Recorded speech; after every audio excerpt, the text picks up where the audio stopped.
El día de hoy nuestro tema es el Imperio Mongol. La semana anterior estuvimos hablando acerca del Imperio Chino y del Imperio Hindú, ¿verdad? Y la influencia de cada uno de estos imperios. El día de hoy comenzaremos con este imperio y terminaremos los tres imperios de Asia más importantes. El Imperio Mongol, como ya lo hemos leído, mantiene también una destreza. Su destreza será analizar el surgimiento y desarrollo de los grandes imperios asiáticos, en especial el mongol. ¿Qué más podemos nosotros hacer referencia? Este imperio fue un imperio muy grande y extenso. Estaba muy basado en el campo de batallas. Su desarrollo fue muy organizado en el ámbito militar. ¿Dónde se ubica este imperio? Podamos observar en esta parte de lo que corresponde actualmente a los territorios de Asia. Aquí podemos nosotros observar que está China, el imperio anteriormente hablado. Acá tenemos a India y en esta posición tenemos a lo que es el imperio mongol y todos estos pequeños lugares que son las partes donde ellos llegaron, ¿verdad? A extenderse. Fue considerado uno de los imperios más grandes dentro de la historia. Estuvo cerca de los imperios de China y de India. ¿Cómo se originaron? Veamos. Según los historiadores, pues fueron pueblos nómadas. ¿Qué quería decir esto? Que no tenían un lugar específico, ¿verdad? Ellos andaban de un lugar a otro en busca de mejores días, en busca de mejores formas de vida, y de esa manera se encontraban desarrollándose, encaminándose por diversos lugares. Pero Genghis Khan fue el fundador o el que unificó estos pueblos. Él trató de que estos pueblos se unieran, estos pueblos nómadas, y se hicieran uno solo. Ya no estuvieran dispersos, ya no estuvieran separados, sino que se unificaran para formar una nación, un imperio poderoso. ¿Ya? ¿Qué más tenemos ahí? No le he mandado a copiar nada a nadie, ¿no? El legado importante de Genghis Khan, que es el más reconocido en la historia, ya que él llegó a lograr la unificación del imperio. También se lo conoció a este fundador del imperio mongol como el Gran Khan. Organizó a través de la meritocracia y aún en el campo de batalla. ¿Cómo organizó su imperio?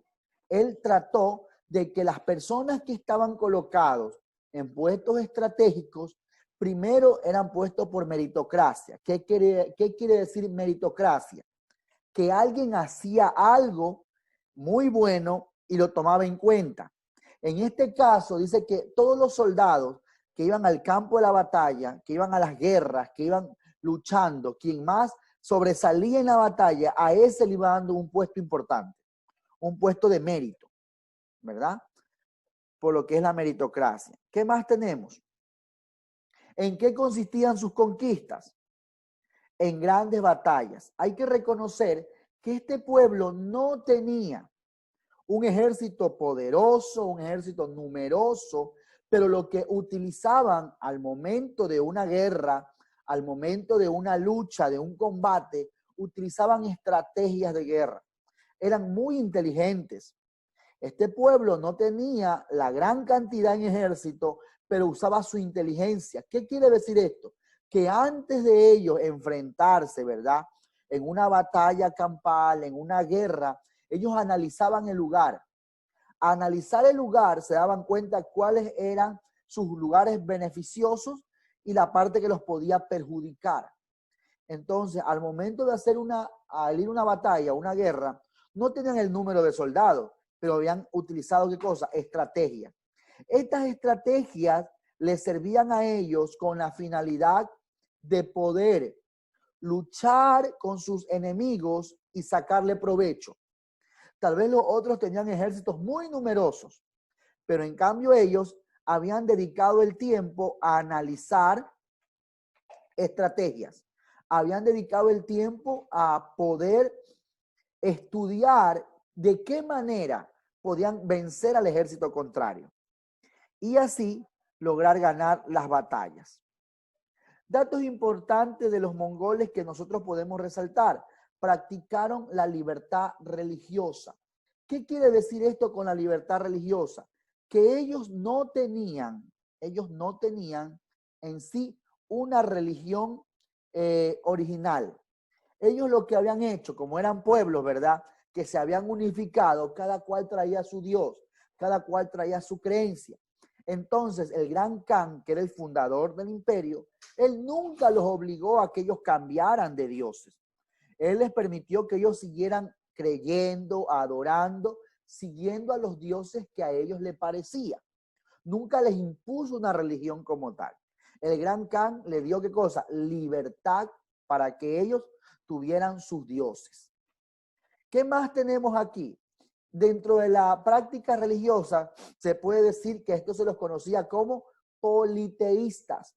¿Por qué politeístas? Porque adoraban a muchos dioses o a los dioses que ellos querían, o simplemente no adoraban a ninguno. Y el gobernador, que era el gran Khan, no les iba a exigir, no se los iba a obligar. Mantuvo su influencia, dice, en la ruta de la seda. Nosotros hace unas clases atrás hablamos con respecto a esto, a la ruta de la seda del imperio persa.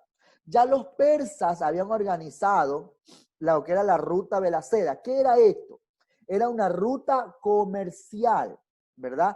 Donde se trataba de llevar la mercadería, la mercancía, las telas que producían para que las mejores ciudades compraran y pudieran elaborar los trajes, no solo para los reyes, sino para la gente que tenía una buena posesión económica. ¿Qué quiere decir esto? Que ellos mantuvieron su influencia en la ruta de la seda. O sea, ellos también mantuvieron ventas, también estuvieron en ese grupo que formaban parte de la compra, de la exportación en el medio, logrando así hacerse muy importante. Hay algo que cabe destacar en esta parte del imperio mongol. Ellos, o el emperador, el gran Khan, Genghis Khan, mantenía siempre el cuidado de los comerciantes. Él trataba que todos los comerciantes sean respetados, todos los comerciantes les vaya bien, nadie les haga daño. ¿Por qué razón?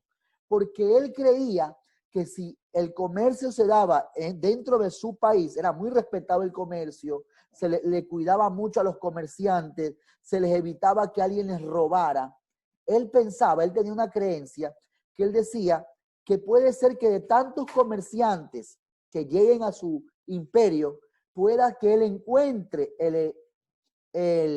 la pócima, el elixir de la vida, para no morir, para ser un hombre eterno. Entonces lo que él siempre pensaba, que tal vez en medio de esos comerciantes llegue alguien que le pueda brindar a él, le pueda vender a él el elixir de la vida, para no envejecer, para no morir. Entonces, por esta razón, los comerciantes eran protegidos, se les daba los mejores tratos, no se permitía que nadie les robara. Aparte de esto, también tenemos que la caída de este imperio se dio después de la muerte del gran Khan, llevando así a la desigualdad de las tribus. ¿Qué quiere decir esto? Ellos volvieron a su estado natural. ¿Por qué razón? Antes que el gran Khan o que Genghis Khan los unificara, ¿verdad? Ellos ¿cómo andaban? Como tribus dispersas. Ellos andaban ¿de qué manera? De manera nómada. Cuando el gran Khan los unifica, hace un solo pueblo, todos se unen y estaban bajo el mando de él. Pero una vez que muere el gran Khan, dice la historia que esto se vino abajo.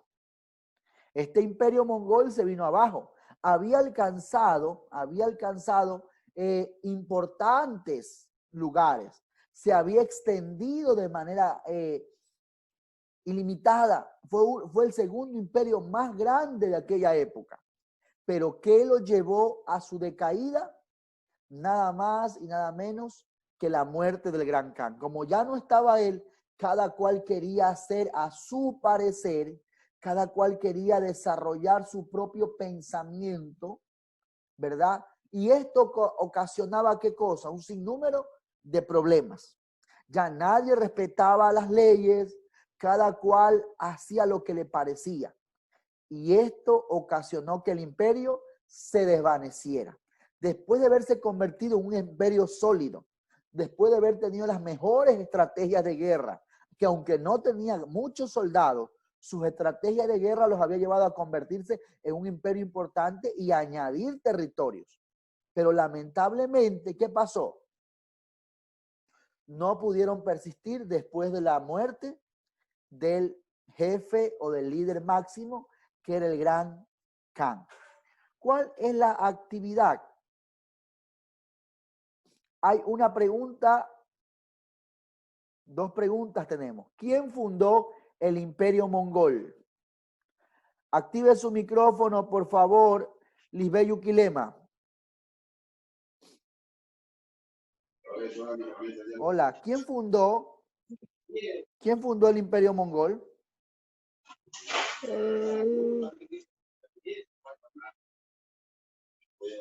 No me recuerdo.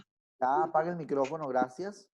A ver, Farah, activa tu micrófono. El Gran Khan. El Gran Khan, o su nombre es Genghis Khan, ¿no? Tiene varias pronunciaciones su nombre. Gracias. Entonces, ahí tenemos la respuesta. Genghis Khan. Y la segunda pregunta dice, ¿cuál fue la ventaja del comercio en este imperio? Damaris Guevara. A ver, usted que tiene apagada su cámara. Buenos días. O sea, que fundó la ventaja de que los comerciantes tenían la ventaja de que no lo robaran, que no le robaran ni que le hagan nada. Ya, pero ¿por qué razón? ¿Por qué organizó eso? Porque el jefe, ese Genghis Khan, quería encontrar el eclipse de la vida. ¿Ya? O sea, que no quería morir ni envejecer ni nada. Ok, muy bien, gracias. Entonces ahí tenemos la respuesta, ¿verdad? Estaba garantizada su protección, ya que el Gran Khan creía que podía encontrar el elixir para la vida, ¿verdad? De esta manera, él se mantenía. Vamos a ver un video referente a esta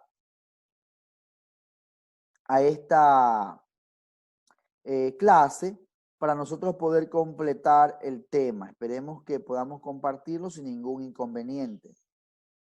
Vamos a prestar mucha atención, por favor. Haga silencio. Vamos a compartir.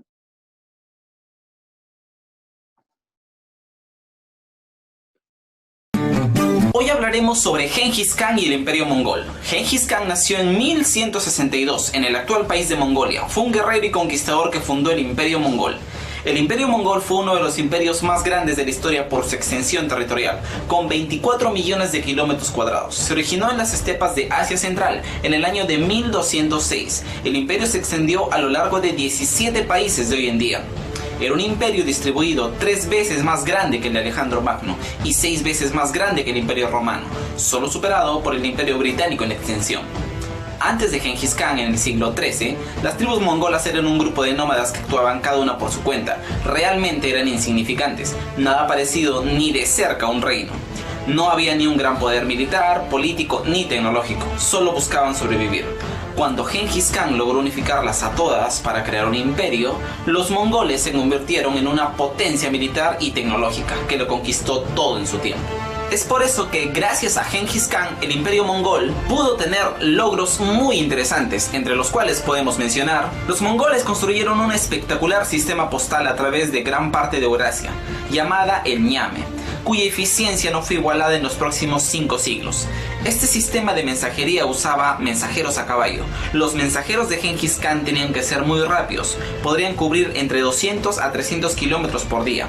Este sistema operaba con una cadena de estaciones de retransmisión a ciertas distancias entre sí, por lo general con una diferencia de 20 a 40 millas. De esta manera la información o los documentos se movían constantemente sin que cada mensajero se cansara. Otro logro importante de los mongoles es que institucionalizaron el billete como medio de pago e intercambio comercial a escala continental.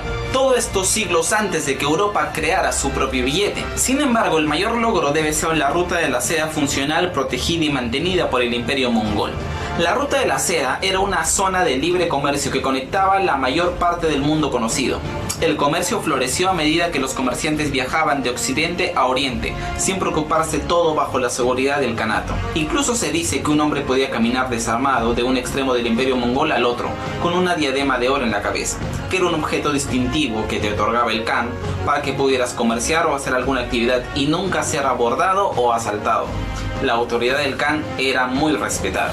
Como hemos visto, el Imperio Mongol tuvo grandes innovaciones que gracias a la Ruta de la Seda pudieron llegar a Europa. Por eso es que se dice que Genghis Khan civilizó Europa. Pero aún así el Imperio Mongol duró muy poco. Para ver por qué duró poco es importante ver la línea histórica de sucesión de los Khanes en la historia del Imperio Mongol. Genghis Khan fue el fundador del Imperio Mongol y su primer emperador. Institucionalizó el imperio e impuso las costumbres y reglas que se tendrían que cumplir. Ögedei Khan, hijo de Genghis Khan, fue el segundo gran Khan del Imperio Mongol. Fue el emperador más grandioso porque invadió Europa. Ögedei llegó hasta Viena en 1241 y derrotó un ejército combinado de todos los reinos de Europa. Básicamente tenía todo el continente conquistado. Pero lo único que salvó Europa de que los mongoles llegaran a conquistarla en su totalidad es que ese mismo año Ögedei Khan murió. El ejército mongol tenía una ley. Cuando moría un Khan, todas las tropas debían replegarse para un nuevo nombramiento. Así, cuando Ögedei Khan murió, el ejército mongol se retiró de Europa. De no haber muerto Ögedei, el imperio mongol habría llegado hasta las costas del Atlántico y quién sabe dónde más. Luego le siguió Güyük Khan, que no tenía una visión expansionista y dejó de lado la conquista de Europa, pero aún así mantenía correspondencia con Inocencio IV. El Papa buscó la posibilidad de que los mongoles se convirtieran al cristianismo y atacaran a los musulmanes. Evidentemente no lo lograron porque el Papa quería que Güyük se arrodillara ante él. Luego le sucedió Möngke Khan y finalmente el último Khan fue Kublai Khan, que también fue el primer emperador de la dinastía Yuan en China. Se podría decir que Kublai se dejó influenciar por las costumbres de China y dejó de lado las costumbres nómadas de los mongoles, lo cual tuvo como consecuencia que el imperio se dividiera bajo distintas costumbres y religiones. Otra curiosidad es que el imperio mongol, de un 100% de sus habitantes, solamente 2% eran mongoles, los demás eran extranjeros que habían sido conquistados. Durante el imperio mongol había un respeto por las costumbres y las religiones de los pueblos conquistados, mientras obedecieran la autoridad del Khan, por supuesto. Porque de lo contrario, si no lo obedecían, en ese caso sí el Khan era una persona muy violenta y los iba a aplastar a toda costa. Así fue como durante el Kanato coexistieron musulmanes, budistas y cristianos. Todo lo diferente Muy bien. Hasta ahí vamos a llegar con respecto al tema. Sin olvidarnos, ¿verdad?, que cuando nosotros hablamos del emperador Khan no nos referíamos a uno solo, sino que ese era el cargo que se le daba, ¿verdad? Habían varios Khan que fueron procesos. En el último, ¿verdad?, el último emperador, con la muerte del último emperador, lamentablemente todo se viene abajo. Fueron muy importantes en la actividad laboral, en la actividad económica, como lo decía el video, cosas que yo no se los compartí porque ya estaba en el video, era innecesario compartírselas, sino para que lo viéramos. De tal manera que el Gran Khan se convirtió en una persona muy importante al momento de trabajar. Cuando digo el Gran Khan me refiero a cualquiera de sus representantes. Cuando nosotros hablemos en algún momento sobre los incas, vamos a hablar del Inca. Y el Inca no quiere decir que era uno solo, sino que hubieron varios en diferentes años, en diferentes épocas, ya que así se le conocía, el Gran Khan o el Inca, pero tenían otros nombres, ¿verdad? Hasta ahí vamos a llegar, señores estudiantes. Les recuerdo, por favor, que usted lleva la guía de la semana. En unos minutos les hago llegar el video. También les envío la guía de la semana. Farah, ¿por qué te ha costado? ¿Por qué te ha costado, Farah? Le hago llegar la guía de la semana. Ahí tiene las actividades según lo que se haya planificado. Por favor, vamos a terminar esta clase, que el día de mañana nos volvemos a ver y vamos a iniciar con un tema nuevo que tiene que ver con los océanos. Dios les bendiga. Recuerde, por favor, revisar su guía de estudio. Bendiciones.